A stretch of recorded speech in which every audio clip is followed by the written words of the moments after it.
From The Australian, here's what's on the front. I'm Claire Harvey. It's Christmas Eve, December 24, 2025.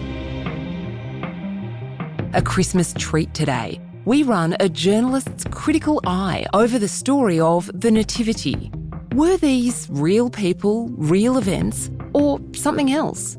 Greg Sheridan, who you might know best as The Australian's foreign editor, is here for a very special assignment. Back in time, 2,025 years, to the west bank of the Jordan River, the town of Bethlehem.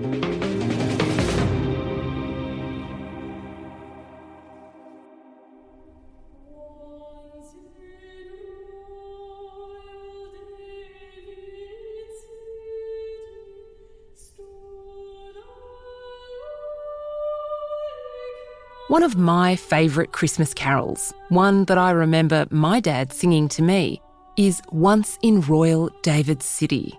This exquisite version is by the choir of Trinity College, Cambridge. I love the simplicity of this hymn, a pure voice reverberating to a vaulted ceiling, singing unadorned lyrics any kid can understand. Once in Royal David's City stood a lowly cattle shed, where a mother laid her baby in a manger for his bed. But what I always wonder around this time of year is, regardless of what you believe, how much of this can we really accept as literal truth? Was there a lowly cattle shed in Bethlehem, the city where 1,000 years before Christ, King David was born? Did a real baby named Jesus have a real mother named Mary? Did 3 wise men visit with gifts? Or is this story, and maybe much of the Bible, just an inspiring allegory? Greg Sheridan is The Australian's foreign editor, but he has a side hustle as a best-selling author of books including a trilogy about Christianity.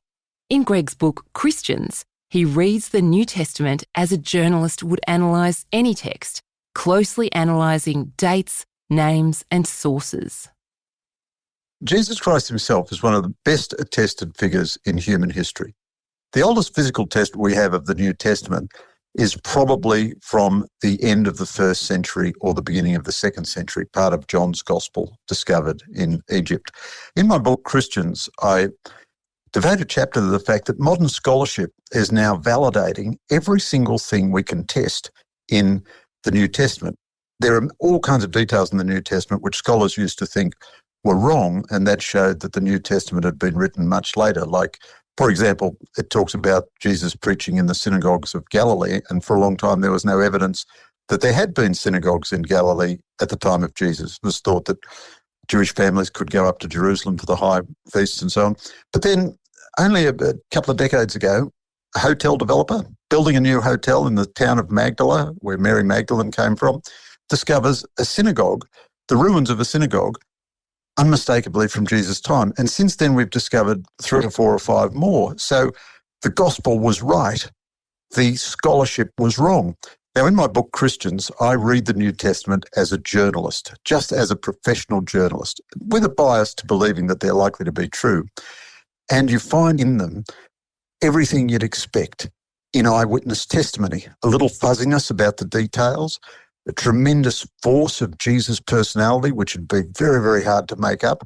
And then you have Paul's letters written for sure within 20 years of Jesus' death, which refer to followers who already believe the central elements of Jesus' story.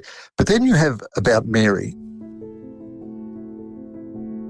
So I think everybody underestimates Mary. And Mary's a very smart, audacious, agency-filled woman. And as a journalist, you're trained to trust the sources nearest to the story. So do you trust a German biblical scholar in the 19th century, or do you trust Luke, who was an eyewitness and tells us he was the Bob Woodward of the New Testament, spoke to everybody, interviewed everybody, read all the accounts? Now, Luke has the most detail about the birth of Jesus and Mary's role and so on. And we know that Luke was around in the early Christian movement in Jerusalem within a decade or two of Jesus' death. Mary would have been very young when she gave birth to Jesus, probably 16 or something. So I make a deduction in my book that the source for Luke's scoops was Mary. Now, there's no proof of that. You don't have to believe that. That's just my deduction. But that's the conclusion a journalist comes to, reading the New Testament as a journalist. I mean, it's like a Bob Woodward book. If he knows what the CIA director said to his wife in bed that morning before he had breakfast, it's a pretty good chance that the CIA director is the source, you know? So it's a pretty good chance that Mary is Luke's source.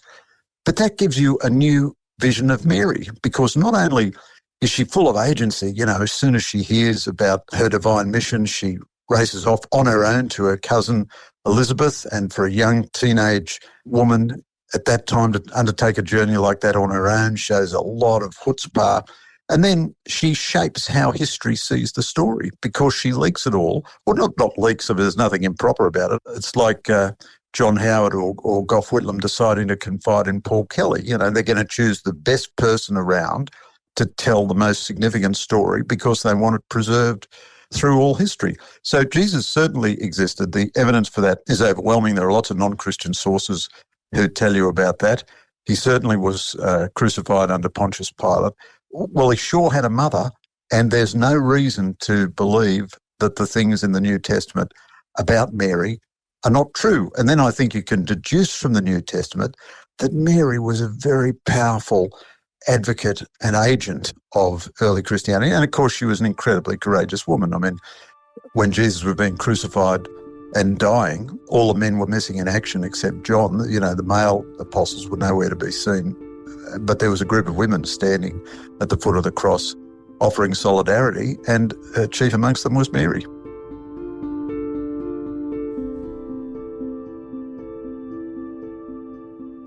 The place names in the Bible are so evocative, particularly at this time of year. We, of course, know of Jesus of Nazareth, but he was born in Bethlehem, according to the Bible. And that's because Mary and Joseph were required to travel there because a census had been ordered by the emperor. Do we think that is true? Yes, I do. So that's one of the great elements of historical contention, because there is a reference to another census at a different time nearby. And so the scholars say, well, clearly there couldn't have been two censuses within a few years of each other. So obviously the New Testament writers got it wrong. So what we have is the evidence of the Gospels, which were all written at the most within one lifetime of Jesus. And why would we think that's untrue? Now, what's the explanation if there were two censuses? Well, the historical records can be wrong. That happened in one particular case. A Roman historian got the title of Pontius Pilate wrong, and so for a long time it was thought the New Testament was wrong because they had Pontius Pilate. But then we discovered a stone inscription of Pontius Pilate using the title from the New Testament. So the New Testament was right. The later Roman historian, you know, only a century or so later, was wrong. So that's possible. The historical records are mistaken. Or secondly, there could have been a local census as opposed to a very big census. You know, the census that Mary and Joseph were subjected to could have been a local census, or there could have been some other explanation. But the idea that 2,000 years later you can theorise an explanation without the facts is preposterous. So there's absolutely no reason to doubt the facts as given in the New Testament. And it is quite possible to harmonise even the small little discrepancies within the different accounts of the New Testament, or you can just see it as the normal imprecision of an eyewitness. You know, I remember when I proposed to my wife, I can't remember what type of red wine I was drinking at the time. You know, the way to get publicity for a new book about Jesus is to say, I've discovered that Jesus was a Martian, and here is the proof. And then the two common mistakes about Jesus are either that he was a revolutionary, a political revolutionary. Well, that's completely inconsistent with everything he says in the gospel. You know, my kingdom is not of this world. If I wanted armies, I could call up armies of angels, but I don't want that. Or alternatively, that he was a social worker, very kind social worker, would have believed in full paid maternity leave and so on if that had been available, but didn't have any particular theological aspirations. Well, that is also completely inconsistent with everything he says. No one comes to the Father except through me, and I and the Father are one. And then you've got all the early Christians, Polycarp, Irenaeus, Ignatius, who knew the apostles. So Clement of Rome knew Peter. These guys were historical characters and they left their own extensive writings and they knew the apostles. So if it was all made up, then this second generation of Christians also had to be part of the conspiracy. By 64 AD, 30 years after the death of Jesus, or maybe 35 years, Nero is burning Christians to death in Rome and blaming them for a fire. Loads and loads of accounts of that from Roman historians. So this conspiracy was, if the Gospels weren't written until 200 years later, how did these people know about the conspiracy in advance and then go to their death to defend a false story which hadn't been written yet? I mean, it's a vastly more magical thinking required to believe it's not true than to believe that it's true.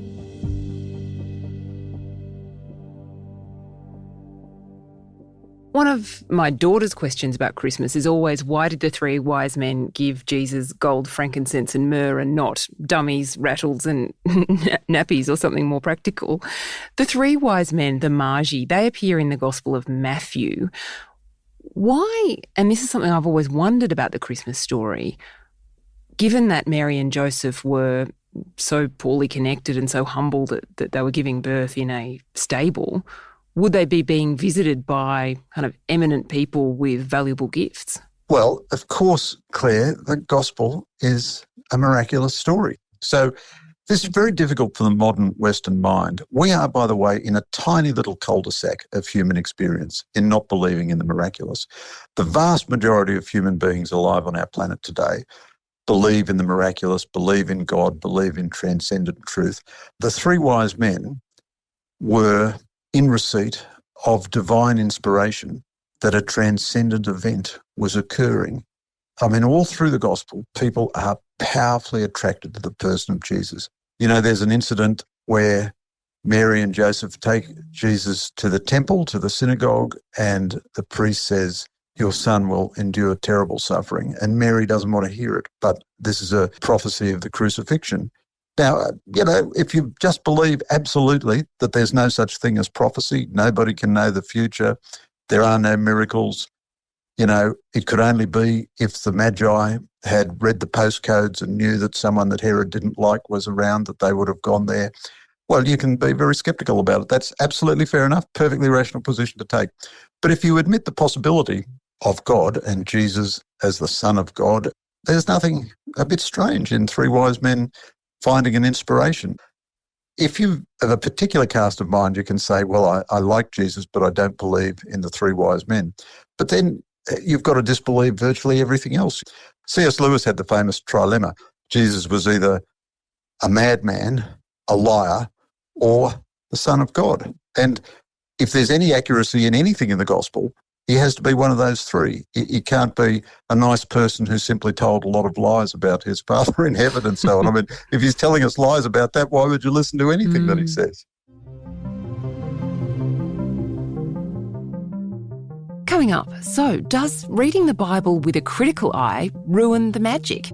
And did it shake Greg's faith?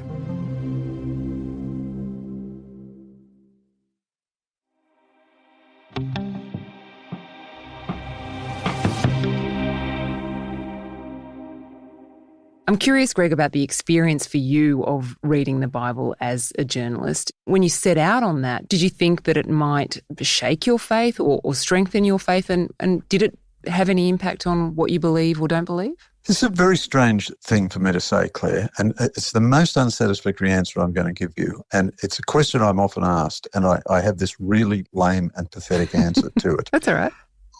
I have never had any trouble believing in Christianity.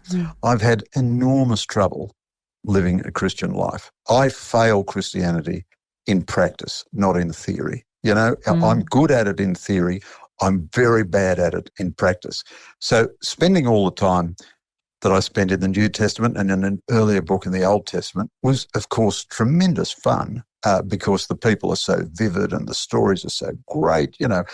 Journalism is a search for a true story and a good story. And, I eventually worked out that Christianity is the best story and also the true story. So it took me a long time, 35 years in the profession, but, even a blind pig finds an acorn occasionally.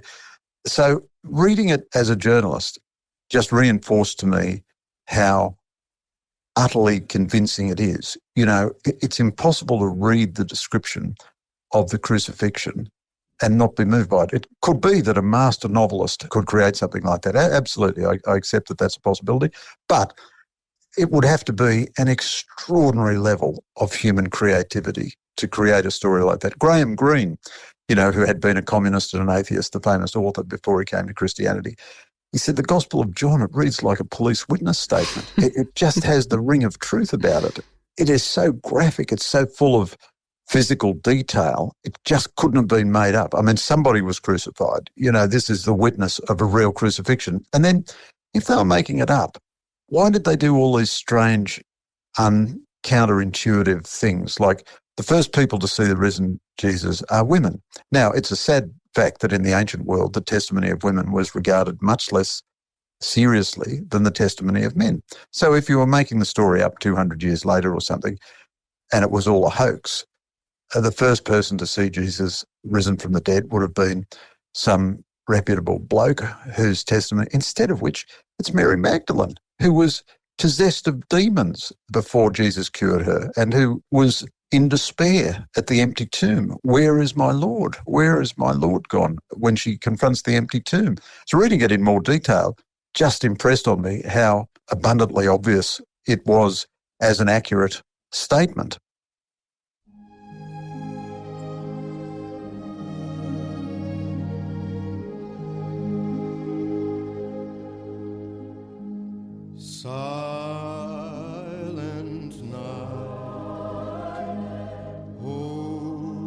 This is Frank Sinatra performing Silent Night. As with all the music in this episode, there's a link to this performance in our episode description.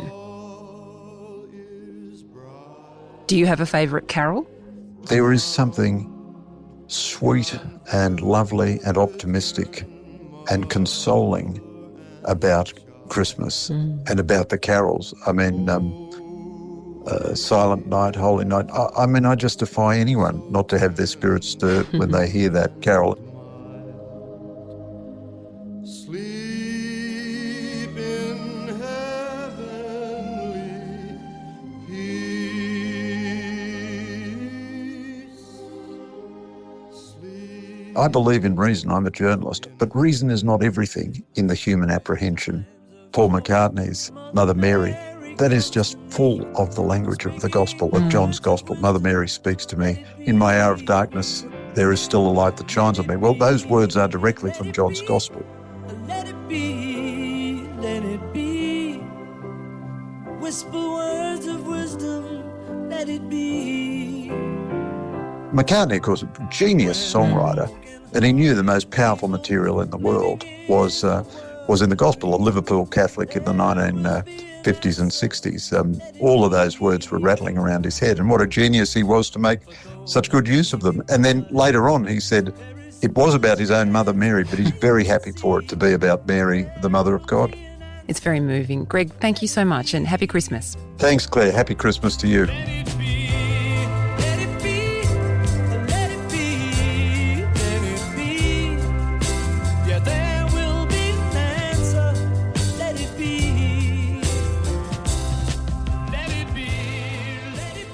That, of course, is Let It Be by the Beatles from their 1970 album by the same name. This recording session was brought back to life in an incredible 2021 documentary series directed by Peter Jackson called The Beatles Get Back. If you haven't seen it, check it out on Disney+.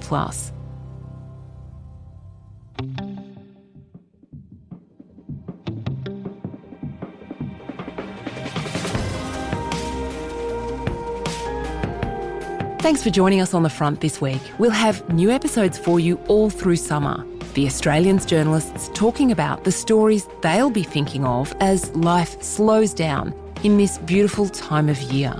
This episode was presented and produced by me, Claire Harvey, with sound design and editing by Tiffany Dimack.